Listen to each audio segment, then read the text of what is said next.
Nós estamos há 2 meses falando aqui sobre as Sagradas Escrituras.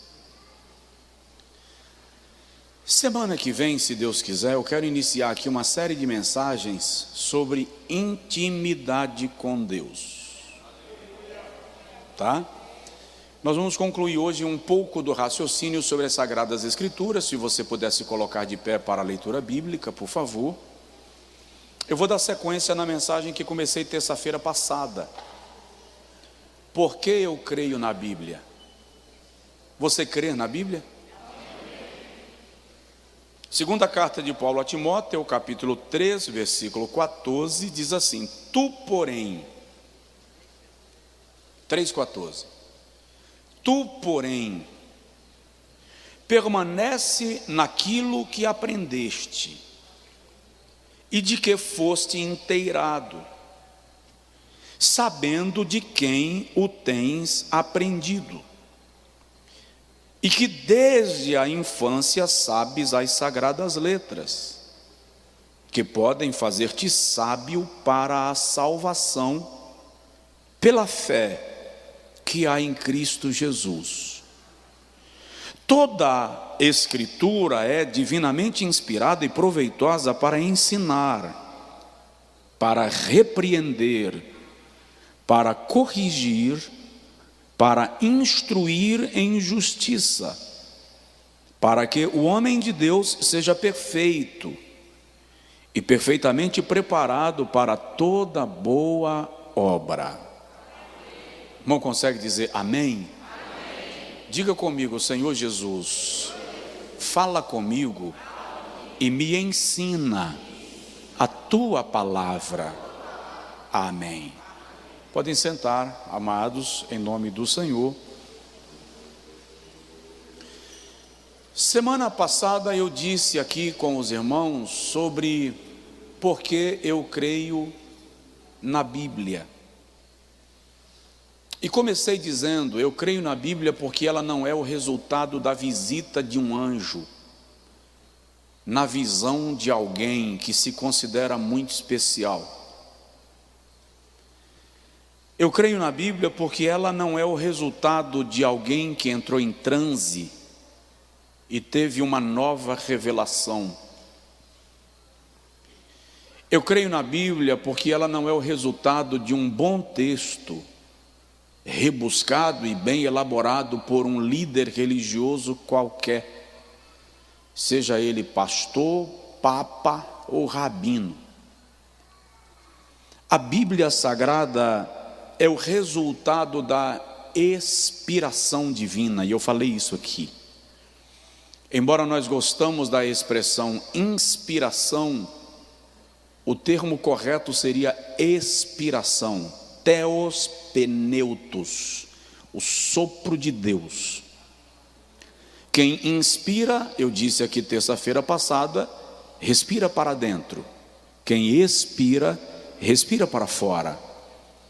Pedro diz que homens de Deus falaram, movidos pelo Espírito Santo de Deus. O sopro de Deus lhes trouxe a divina revelação para o desenvolvimento do pensamento de Deus na escrita sagrada. A Bíblia é tão divina, eu disse aqui, que os homens que a escreveram não tiveram sequer a liberdade de omitir os seus próprios erros e fracassos. Creio na Bíblia porque ela revela o homem segundo o coração de Deus, algumas vezes andando exclusivamente segundo o seu próprio coração e fazendo besteira. Creio na Bíblia porque ela me mostra a graça que perdoa, mas também me apresenta a justiça que julga. E eu disse aos irmãos aqui que nós precisamos estudar a Bíblia sob 2 perspectivas. E eu falei a primeira, a perspectiva do livro. Em algumas pregações eu tomei tempo aqui falando do livro, como manusear o livro. como estudar o livro. Ontem eu estive reunido com o nosso superintendente da escola bíblica para a gente começar o desenvolvimento de um projeto de formação cristã na nossa escola bíblica. Nossa escola bíblica, a partir de janeiro, vai se tornar curso bíblico de formação. Você só não vai aprender se não estiver com vontade, tá? Então nós precisamos estudar a Bíblia como livro, mas também precisamos estudar a Bíblia como mensagem de Deus. Paulo diz aos Tessalonicenses: eu dou graças a Deus porque vocês receberam a palavra do Senhor como ela realmente é, palavra de Deus. E é o prazer de todo aquele que estuda e expõe as Sagradas Escrituras apresentá-la como palavra de Deus. E como disse o pastor Antônio Gilberto, nós não apresentamos provas de que a Bíblia é a palavra de Deus para que creiamos nela. Nós apresentamos provas de que ela é a palavra de Deus porque cremos nela. E aí eu disse aqui três itens, 3 pilares, 3 razões semana passada, porque eu creio na Bíblia. Não vou repetir, obviamente. E a primeira que eu disse foi a sua expiração, o resultado da ação do Espírito Santo no coração dos seus escritores. E eu disse aqui e vou repetir: a Bíblia não é passiva de interpretação pessoal. Ninguém pode dizer: eu vou aplicar a Bíblia assim porque eu acho que na análise, no estudo das Sagradas Escrituras, por incrível que pareça, não cabe a minha opinião. A Bíblia tem uma mensagem central, direcionada, apontando para um propósito. E eu disse aqui numa das semanas que sempre que você estuda a Bíblia, você precisa perguntar no texto: quem disse? Por que disse? Para quem disse? Em que contexto disse? E como isto se aplica a mim? Estas 5 perguntas devem ser premissas de quem estuda a Bíblia com a disposição de entendê-la. Primeiro, quem disse? Segundo, para quem disse? Terceiro, por que disse? Quarto, em que contexto disse? E quinto, como isto se aplica a mim? Se eu não buscar esta compreensão, eu vou ficar fazendo a aplicação bíblica para atender o meu prazer, o meu interesse. E é justamente desse egoísmo imbecil que nascem as heresias, os ensinos equivocados. Segundo, eu falei aqui semana passada, creio na Bíblia por causa da sua orquestral harmonia, sua unidade de pensamento. Você pode encontrar divergência em relatos que se dizem respeito a aspectos geográficos, divergências leves, nenhuma será discrepante. Mas a Bíblia não tem discordância, discrepância, divergência doutrinária, histórica ou científica. Não existe Pedro contradizendo algum texto que foi escrito antes dele, ainda que ele não conheceu quem escreveu. O pensamento ganha sequência. Não é possível reunir 40 escritores ao longo de 1600 anos, que viveram em regiões diferentes, circunstâncias diferentes, ambientes diferentes, com atividades diferentes, níveis culturais diferentes. Um escrevendo nas campinas, o outro no palácio, o outro em prisões, um em navio, o outro no deserto, outro no calor da batalha, e o pensamento deles ganhar sequência, lógica, bem dirigida. Precisa haver um maestro conduzindo esta elaboração, e este maestro é o Espírito Santo. Terceiro, eu disse aqui, creio na Bíblia, porque eu creio em Cristo. Não dá para crer em Jesus e não crer na Bíblia. É paradoxal, é contraditório. Então, creio na Bíblia porque creio em Jesus. Jesus a usou, Jesus a ensinou, Jesus a ministrou, Jesus a cumpriu. Quero dar sequência com os irmãos, até porque eu preciso que esta igreja, aqueles que me ouvem ao redor do Brasil e do mundo,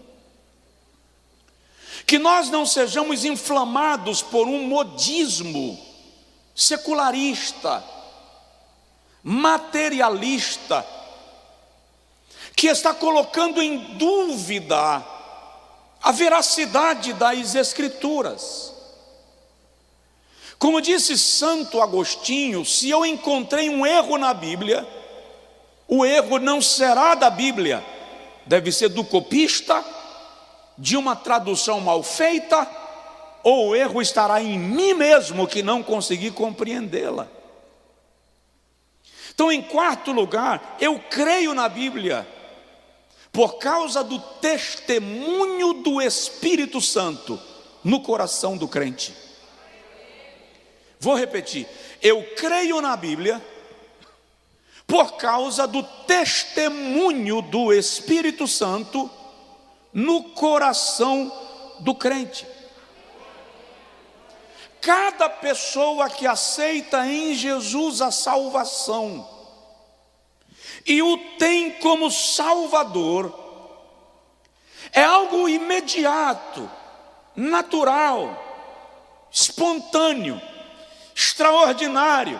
O Espírito Santo gera neste indivíduo a aceitação à autoridade das Sagradas Escrituras. Ninguém decide seguir a Cristo e rejeita a Bíblia. É uma operação imediata do Espírito Santo no coração daqueles que recebem a Jesus como Salvador. No Evangelho segundo João, capítulo de número 7, versículo de número 17, o Senhor Jesus declara que se alguém quiser fazer a vontade de Deus, há de reconhecer que a minha doutrina, que a doutrina que eu ensino é dele. E que eu, disse Jesus, não falo por mim mesmo. Na epístola aos Romanos, capítulo de número 8, versículo de número 14 e 15, Paulo diz assim: quem? O Espírito Santo, aquele que é guiado pelo Espírito de Deus, este é filho de Deus. E o mesmo Espírito testifica com o nosso espírito. Ora, o Espírito Santo é quem gera no interior do crente fé. O Espírito Santo é quem gera no interior do crente submissão. Primeira carta de Paulo a Timóteo, capítulo 4, versículo de número 1, Paulo diz assim: ora, prega a palavra. Mas o Espírito Santo expressamente diz que em tempos posteriores alguns apostatarão da fé, dando ouvidos a espíritos enganadores e a doutrinas de demônios. É na segunda epístola que ele diz: prega a palavra em tempo e fora de tempo. Paulo está dizendo que haveria um tempo, e eu ouso dizer que esse tempo já está pleno e operante, que muitos apostatarão da fé, dando ouvidos a espíritos enganadores. O que é apostatar da fé? Apostasia não é afastamento da comunidade eclesiológica, da comunidade cristã, da igreja. O indivíduo que deixou de congregar, se desviou da igreja, voltou para a sua vida pregressa, não significa que ele apostatou da fé. Apostatar da fé é negar as verdades divinas como se elas fossem malignas. Por exemplo, no dia que o pastor Josué Brandão subir nesse altar, que Deus o proteja, para anular as verdades bíblicas e dizer que elas são mentira, é um ato, é uma manifestação de apostasia. Então, apostatar da fé é negar as verdades do Evangelho. O texto diz que alguns apostatarão da fé, dando ouvidos a espíritos enganadores, a doutrinas de demônios,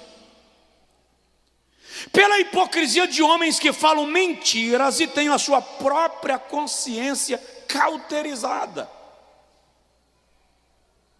Então, o Espírito Santo gera no crente sensibilidade à palavra, enquanto que o espírito maligno gera no indivíduo resistência à palavra. Paulo diz no texto que nós lemos, a segunda carta a Timóteo, capítulo 3, versículo 16 e 17, assim: toda a escritura é divinamente inspirada e proveitosa para corrigir, para redarguir, para instruir em justiça, a fim de que o homem de Deus seja perfeito e perfeitamente preparado para toda boa obra. O irmão não vem aqui toda terça-feira há 11 anos. Eu prego em Feira de Santana toda terça-feira há 20 anos. Eu prego a palavra de Deus, vai fazer 31 anos. Fala a verdade, se fosse mero pensamento humano, você teria a paciência de continuar vindo para ouvir? É o Espírito de Deus que vai gerando na tua alma a confirmação da palavra, operando em nossa vida a ação de Deus. Então eu creio na Bíblia por causa do testemunho do Espírito Santo na vida do crente.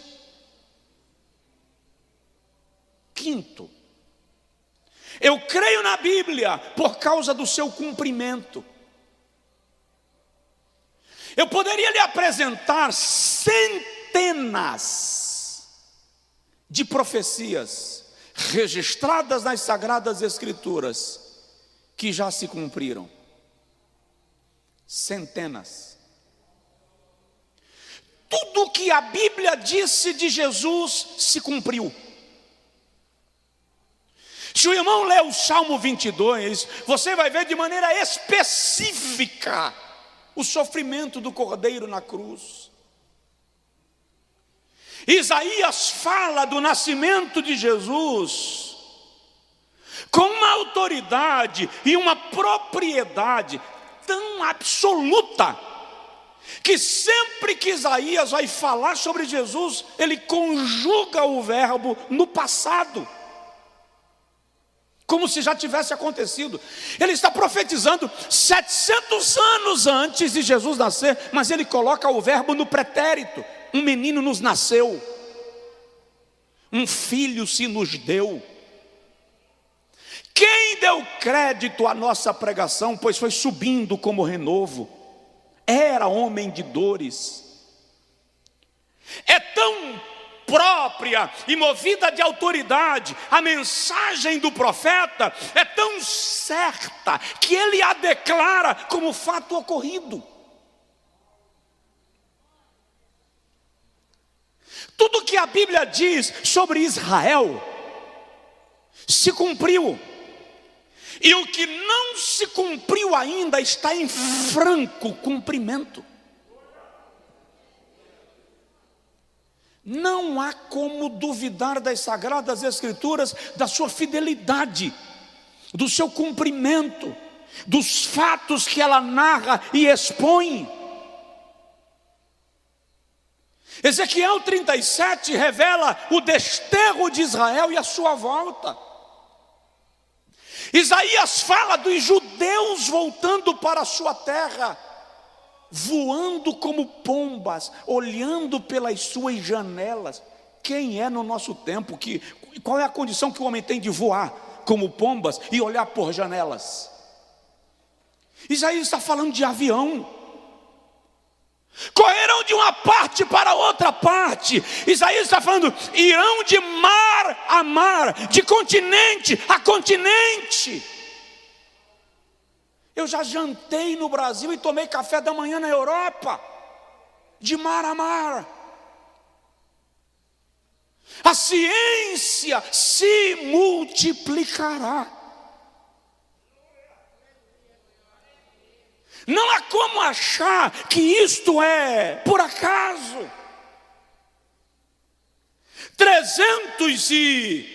quase 300 anos antes de Ciro nascer, o profeta é usado por Deus em Isaías 44 e o chama pelo nome.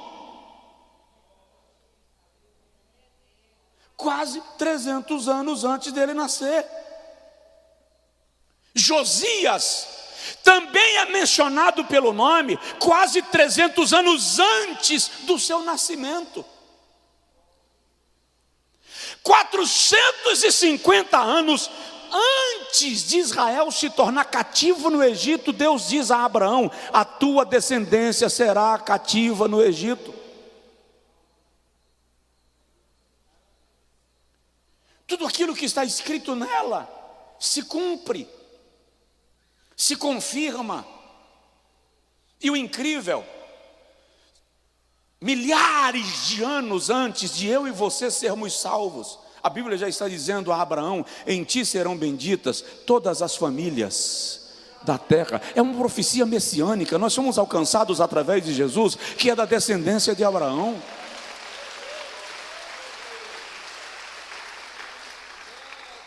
Antes que os 4 maiores impérios da história se levantassem, a Bíblia já falava de Babilônia, Medo-Persa, Império Grego, Império Romano. E a Bíblia já fala do império do anticristo, e ainda diz que ele vai se levantar e será daquele que já foi. É só ir para o mapa. O império do anticristo vai se levantar da mesma base geográfica onde se estruturava o Império Romano. Está escrito. Como descrer, como duvidar? É claro que você tem o direito de dizer: não creio na Bíblia. E eu, o distinto direito de ser educado e aceitar que você não creia, mas uso do mesmo direito para declarar que eu creio que a Bíblia, em todas as suas páginas, é a palavra de Deus, e ela revela para mim o pensamento de Deus para guiar a minha vida.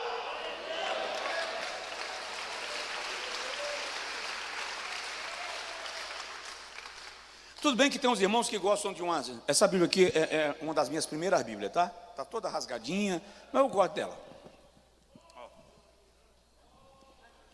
Já mandei restaurar umas 3 vezes, mas ela não aguenta mais. E alguém há de olhar para mim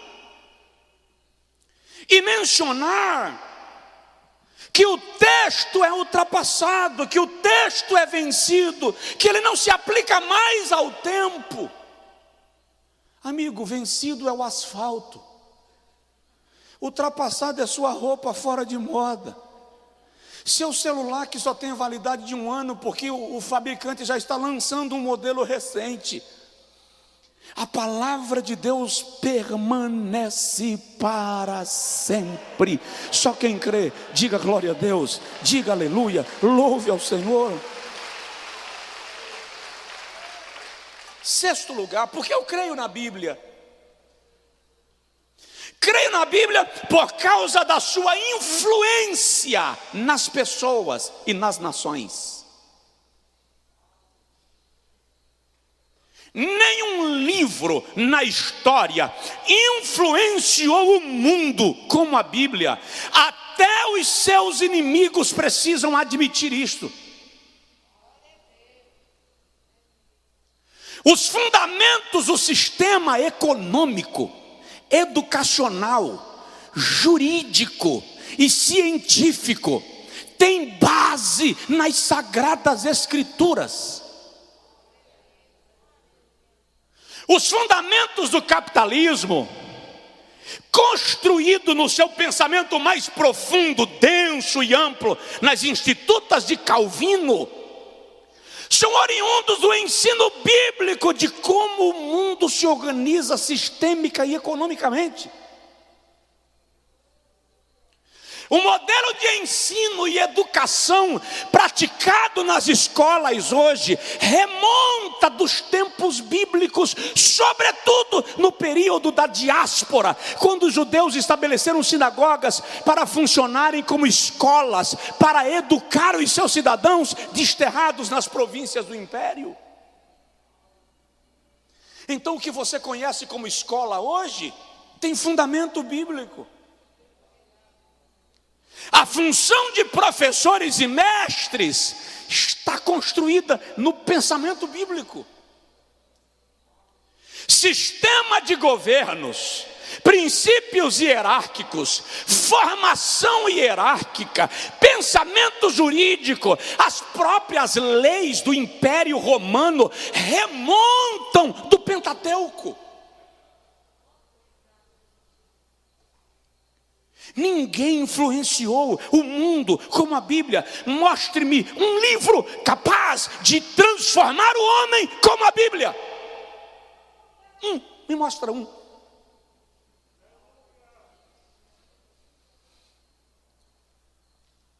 Comentarista e pensador cristão chamado de Mayer diz que o melhor argumento em favor da Bíblia é o caráter que ela forma.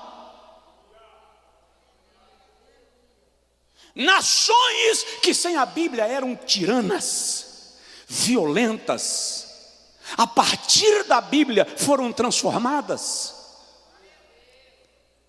Pense nisso a partir do Império Romano, quando Roma descobriu que não tinha como vencer os bárbaros. Porque Roma estava acostumada a enfrentar exércitos organizados com estratégia e tática de guerra. E os bárbaros não tinham exército organizado, não tinham estratégia nem tática de guerra e não atacavam em campo de batalha. Eles estavam minando as fronteiras do império. O Império Romano não tinha como vencer os bárbaros. Declara-se o cristianismo religião oficial do império, porque só a pregação do evangelho poderia domar os bárbaros, a fim de que eles fossem convertidos à fé. Pense na velha e antiga Inglaterra, cruel nas suas invasões, dura nas suas colonizações, impiedosa nas suas explorações. E quando o evangelho é pregado na Inglaterra, Deus seja louvado pela vida de William Tyndale, o homem que deu a sua vida para que as escrituras chegassem na casa dos ingleses. No dia que o rei pegou William Tyndale, ou Tyndale, ou como você preferir, colocou em cima de uma fogueira, e a Bíblia dele aberta na frente, e diz para ele: desiste disto, nega, pede clemência, e você será salvo. Ele disse: morro uma vez, e se eu pudesse ressuscitar, ressuscitaria, e morreria outra vez. E se pudesse, ressuscitaria e tornaria a morrer, morreria e ressuscitaria tantas quantas vezes fosse possível, até que a Inglaterra reconhecesse a Jesus como Senhor desta nação. A explicação para a mudança na Inglaterra é a Bíblia.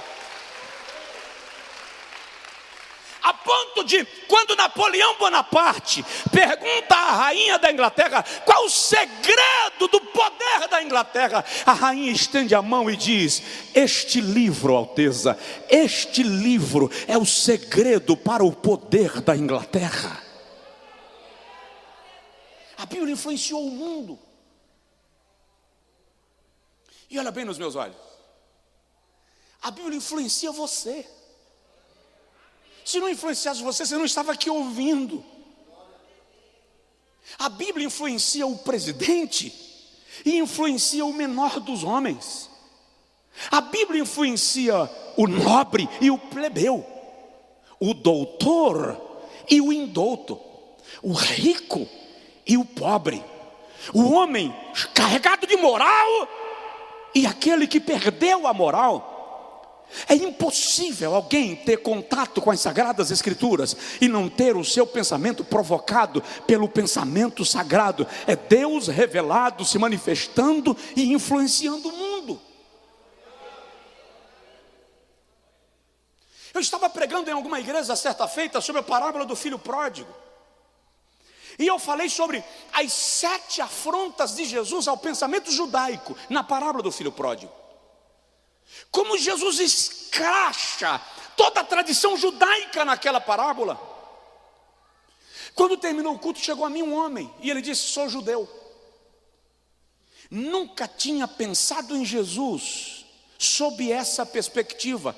Eu gostaria de estudar mais sobre ele. Na nossa viagem a Israel, o nosso guia judeu, no dia que nós atravessamos o mar da Galileia, ministrando sobre os milagres que Jesus operou ali, ele chorava no barco. No outro dia, nós fomos ao Getsemane, ao lugar do Calvário. E no terceiro dia fomos ao túmulo e lá servimos a ceia do Senhor. Ele chegou para mim e disse assim: Bíblia, que até hoje ele não me chama pelo nome, ele me chama de Senhor Bíblia. Senhor Bíblia, eu não sei o que está acontecendo, eu sou judeu, eu não tenho que sentir o que eu estou sentindo, mas essas coisas que vocês estão falando está mexendo muito comigo. Eu gostaria de conhecer mais sobre o judeu chamado Jesus. Então eu creio na Bíblia por causa da sua influência nas nações e nas pessoas. Pegue os melhores escritos da história. Pegue os escritos de Platão, de Sócrates e de outros grandes pensadores. Tire o melhor deles, as joias dos grandes pensadores da história. E quando você pegar as maiores e mais abundantes verdades desses homens, todas juntas, elas não se equiparam às verdades que estão registradas no livro sagrado. As verdades que eles ensinam são baseadas em suas convicções, servem para eles e a maioria delas servem apenas para o seu tempo. As verdades sagradas se aplicam em todo tempo, em todo lugar, em qualquer época, em qualquer circunstância e em qualquer língua. Fala sério, você devia dar um glória a Deus assim, bem gostoso. É que nós, sabe qual é o nosso problema? Já vou terminar. Nosso problema é que nós temos acesso à Bíblia e acesso livre. Eu tenho um obreiro auxiliar aqui, irmão, que eu não consigo trabalhar com ele. Eu queria tirar ele do púlpito. Nós temos acesso livre à Bíblia. Alguns de nós têm mais de um volume em casa, quer ver? Quem tem mais de um volume da Bíblia em casa? Levanta a mão. Que delícia! Olha lá, irmão Odília disse que tenho 22 volumes. Eu tenho em casa algumas versões. Eu ganhei na Inglaterra uma versão da Bíblia que quase eu pago o excesso de bagagem para trazer. Deve pesar uns 15 a 17 quilos. Uma versão de 1617. Da Universidade de Oxford. Encontrei uma Bíblia outro dia e adquiri, e não vou dizer os detalhes, mas ela é uma versão de 1812. Só que, como nós temos acesso livre, é assim: eu gosto de piscina enquanto não tenho piscina em casa. Depois que eu tenho piscina em casa, eu não entro mais, porque afinal de contas eu entro na hora que eu quiser. Pergunta para um cristão cubano, pergunta para um cristão chinês, pergunta para um cristão do Camboja, para um cristão de Laos, da Coreia do Norte, para um cristão do Afeganistão hoje, quanto vale uma Bíblia? Porque eles não têm acesso, então eles já estão pedindo a Deus que lhes permita. Se a igreja brasileira fosse convertida em seu raciocínio e aprendesse a valorizar a divina Escritura para a sua prática e fé. Porque eu creio na Bíblia. Creio na Bíblia e já termino, por causa da sua atualidade. O tempo não afeta a Bíblia. A Bíblia nunca fica velha. Do modo que os homens se jactanciam de que são inteligentes, sábios e donos da verdade, do modo como os homens querem reformar todas as coisas, até o planeta, prolongar a vida, ninguém ousou ainda escrever um livro melhor e mais amplo do que a Bíblia.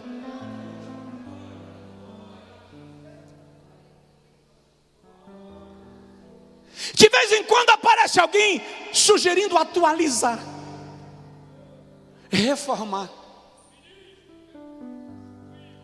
uma casa que já está construída no edifício. Pega o terreno vazio e constrói uma. Por que os homens ainda não ousaram sentar? Os 40 melhores. Por que os 40 melhores não se organizaram ainda? Com tanto dinheiro, trilhões são gastos para inventar uma vacina. Por que não reuniram os melhores e não investiram trilhões para escrever um livro melhor, mais amplo, mais atual, mais abrangente, mais transformador, mais profundo do que a Bíblia?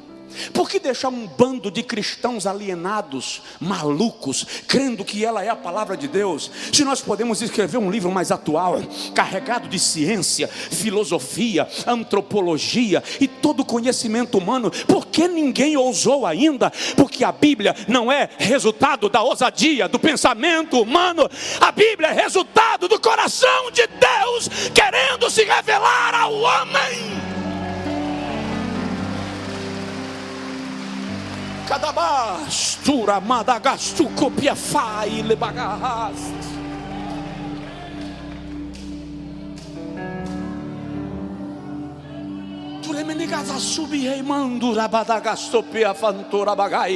Toda a escritura é divinamente inspirada. Não foi, não será. Toda a escritura é.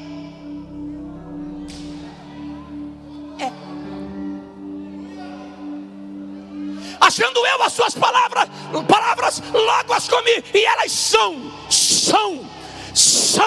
não foram, não serão, são gozo e alegria para o meu coração.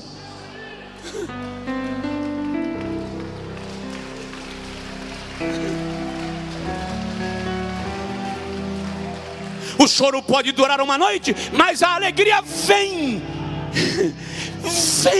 não é virar, não veio, vem, eterno presente linear, vem ao amanhecer. Não seria lícito colocar virar, já que é o amanhecer e eu ainda estou na noite, mas ela vem. Por que ela vem? Porque passarão os céus e a terra, mas as minhas palavras não hão de passar.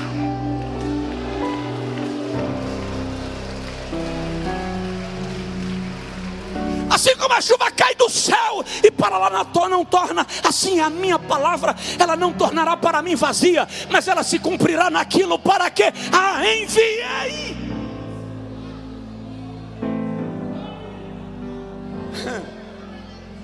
Ai, que via passada garraio, suride gamandura bagaço, sofia faz. Porque eu creio na Bíblia, por causa da sua atualidade. Tem que parar. Eu tinha mais 3 coisitas para dizer. Deixa só eu citar e não comentar. Vou fazer esse exercício agora. Treinando o pensamento. Creio na Bíblia por causa da sua transculturalidade.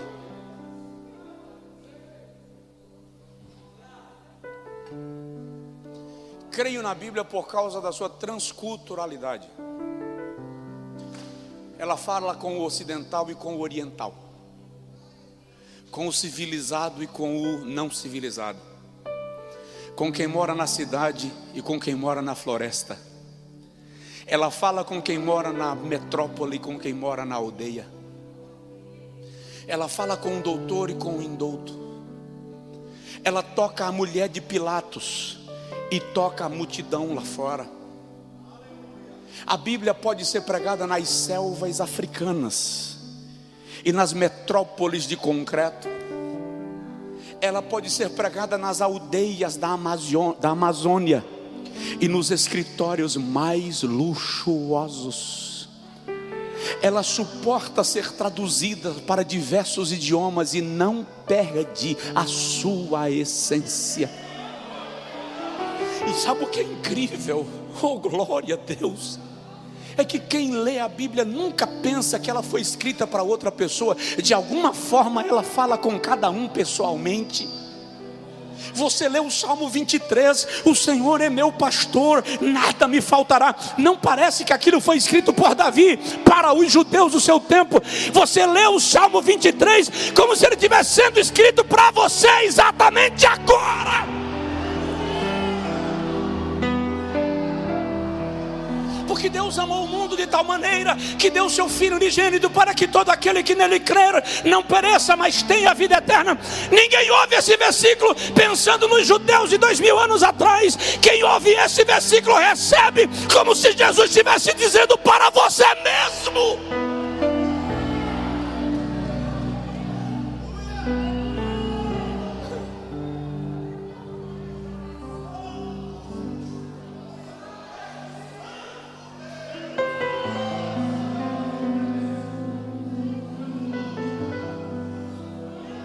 Eu estava pregando na Alemanha.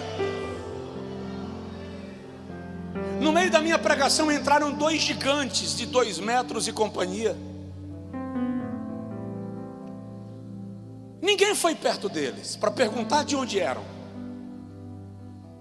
No meio da pregação eles começaram a chorar, a coçar os olhos. Na hora que eu fiz o apelo, os 2 gigantes vieram à frente. Só que os caras não falam português, nem falam alemão. Eram noruegueses, chorando. Mas chorando por quê? Você não entendeu nada do que eu disse. Um irmão lá identificou que era norueguês, e o pastor telefonou para um irmão que já havia morado na Noruega. O irmão não estava no culto. O pastor fez o irmão vir no culto. Quando o irmão chegou, nós já estávamos jantando no salão da igreja. Quando o irmão foi conversar com eles, eles disseram: eu não entendi nada do que ele disse, mas enquanto ele falava, o coração tremia, batia mais forte. Como? Vai ler os pensamentos de Marco Aurélio, de Platão, de Sócrates. Discorre os pensamentos dos grandes Césares, dos czares, dos grandes filósofos. Leia Paulo Coelho, quem você quiser, leia, para ver se transforma o coração de alguém. mas as sagradas escrituras penetram como espada afiada.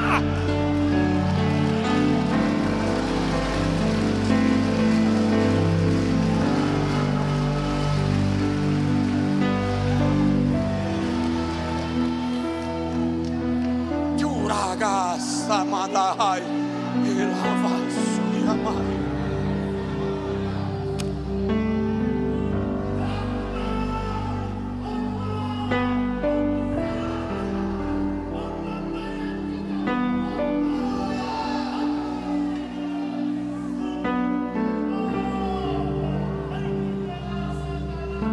Ai, Suriabadagasuri, Mandurabadagashamai, Lugabai.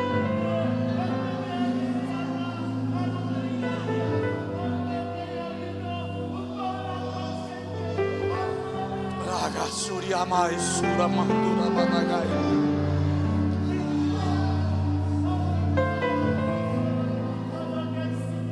Eu tenho 47 anos. Não conta para ninguém, por favor.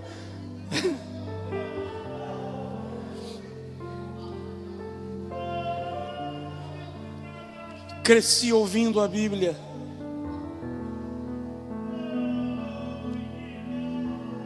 Quando meu pai viajava e trazia presente para mim, acredite, ele trazia a Bíblia. Ainda lembro do dia que ele não trouxe uma Bíblia, trouxe um disco de vinil. Era uma pregação. Tirou toda a minha chance de não querer Bíblia. Fui para a faculdade teológica em 1991. E quando terminou, depois eu decidi fazer outra. Eu decidi estudar a Bíblia, eu decidi aprender sobre a Bíblia.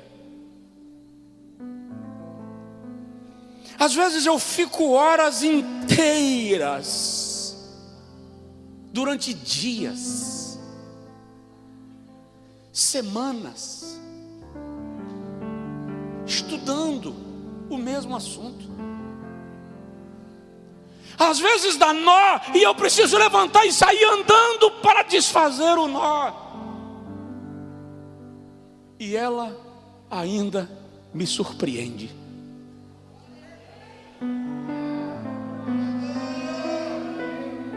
Quando eu a leio, eu ainda tenho a sensação que não entendi nada. Como eu não vou crer na sua superioridade? E eu concluo: creio na Bíblia por causa da sua imparcialidade. Os homens nunca escreveriam um livro que condenaria a eles mesmos. Os homens jamais escreveriam um livro que condenaria os pecados que lhe dão prazer.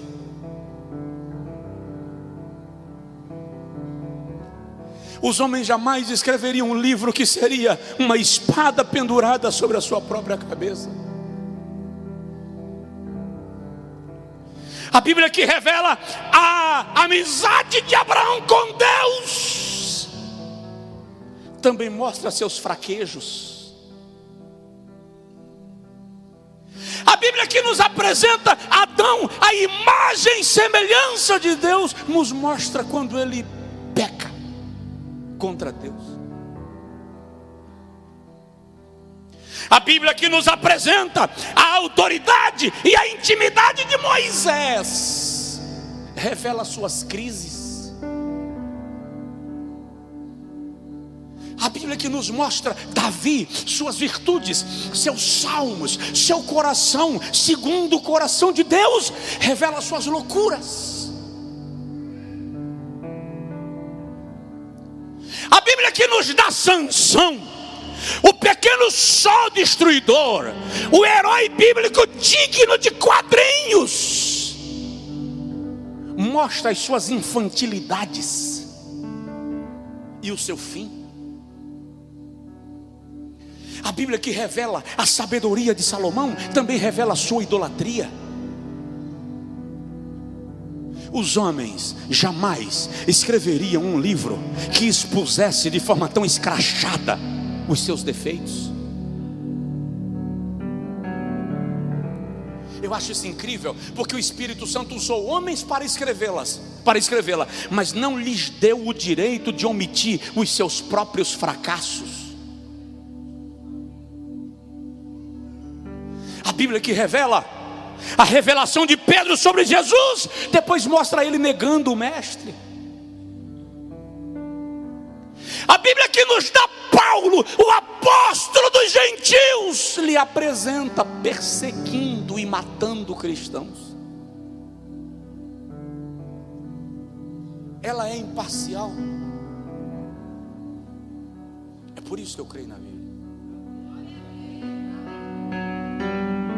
Porque quando a leio,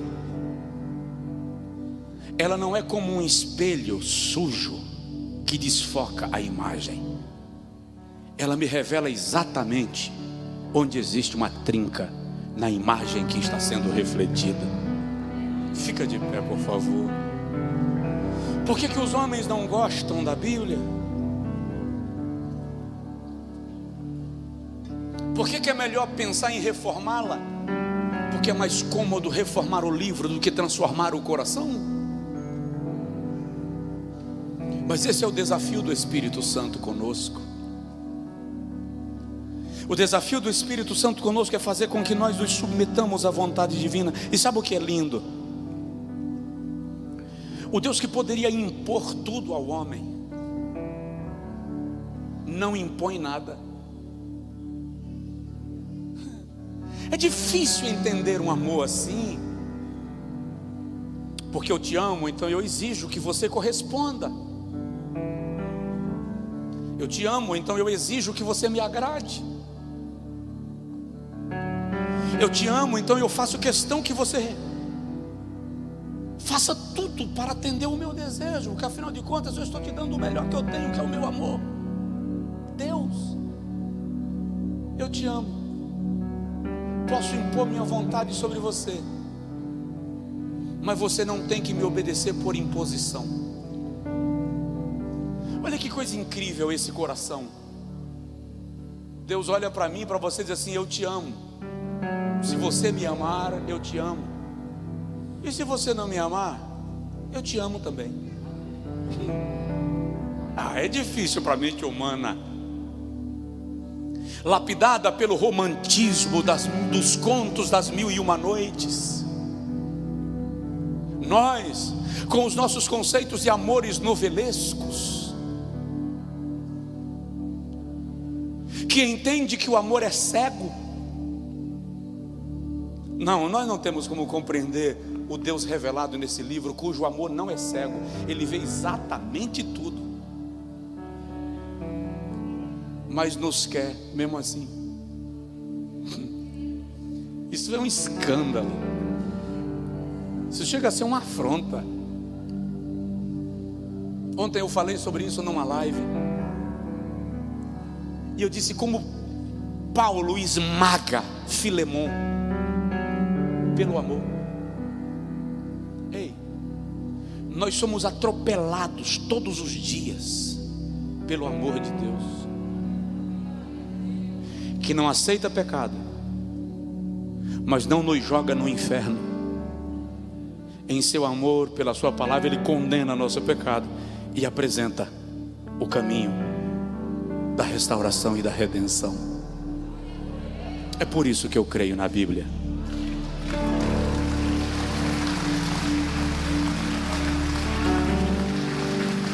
E enquanto eu for pastor desta igreja, e não sei por quanto tempo serei, nesse altar não se prega outra coisa senão a Bíblia. Ainda bem que eu não sou o único pregador do mundo, e nem sou o único pregador desta igreja. Mas se fosse, todos os dias se pregaria a Bíblia, porque ela é o único livro capaz de transformar a nossa mentalidade, os nossos sentimentos e o nosso comportamento. Coloque a sua mão no peito E diga comigo: Senhor, eu escondo a tua palavra no meu coração, e eu te peço, aplica esta palavra em mim de tal modo que eu mesmo não me reconheça transformado por esta palavra.